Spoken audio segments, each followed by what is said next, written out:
I'm a graduate of the George Washington High School in Washington Heights.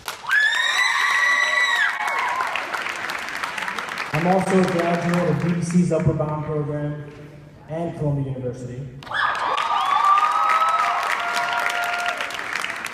And next year, I'll be able to add Tulane Law School to that list.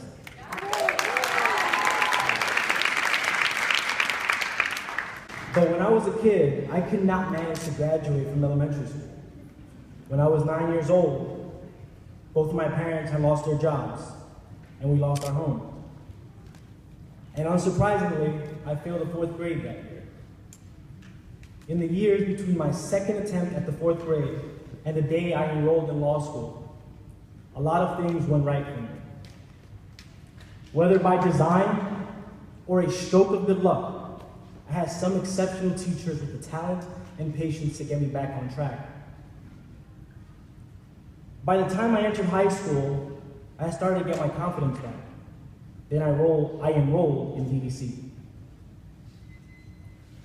When I was your age, I didn't know much about the political environment that made it possible for me to access a high-quality public education.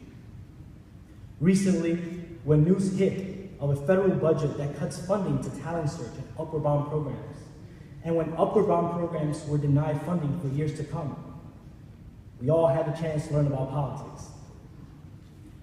When no one in your family has ever graduated from college, it can feel like that there's not a lot that you can do. As much as your parents love you, as hard as they push you, as much as they support you, they might not know much about the financial aid forms or the Common App. They can't pass down their nostalgia for a college they've never attended. They'll tell you to study hard and make good friends, but they probably won't be able to tell you just how important it is to go to professor's office hours or visit the writing center. They might not have heard of these things. Since the 1960s, millions of high school students from low-income homes have become the first in their families to go to college, thanks to the talent search and upward bound programs that operate in every state of the country.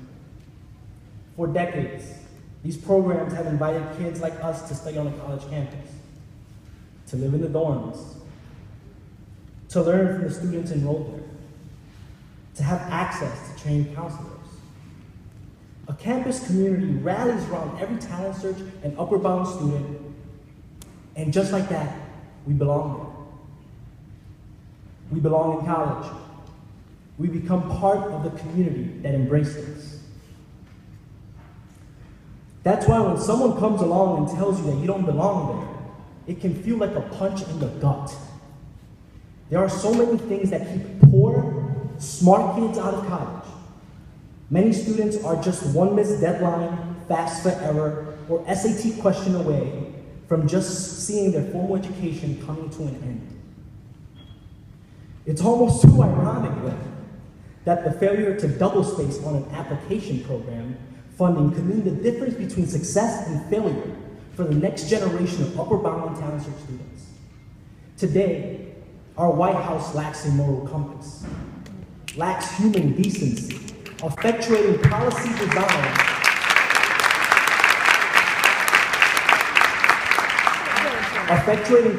design to break immigrant families apart without due process of law, and empower the private prison industry with an eye to incarcerate communities of color just for a profit. And now, even as we come to recognize college campuses as our domain, he has entered like a thief in the night to steal and destroy a legacy decades in the making.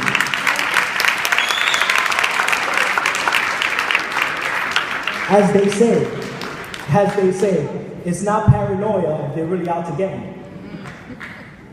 But it's still hard to understand why even this administration would undermine programs like Upward Bound and Talent Search. These programs serve children of every background. Black children in big cities, white children in small towns, and everyone in between. They aren't frivolous either. They offer the counseling, the tutoring, and the mentorship that has been the cornerstone of high school for as long as we can remember. While Columbia will always protect DDC, other programs around the country will cease to operate. There are students all around the country who will not go to college as a consequence of their country's indifference to their success. As you graduate this spring, I want to congratulate you. But I also want to beg you to let your outrage be known in public spaces, on college campuses, with friends and elsewhere. How we respond in this moment will define us and our future, for we are as much products of our time as we are active producers of it. Thank you.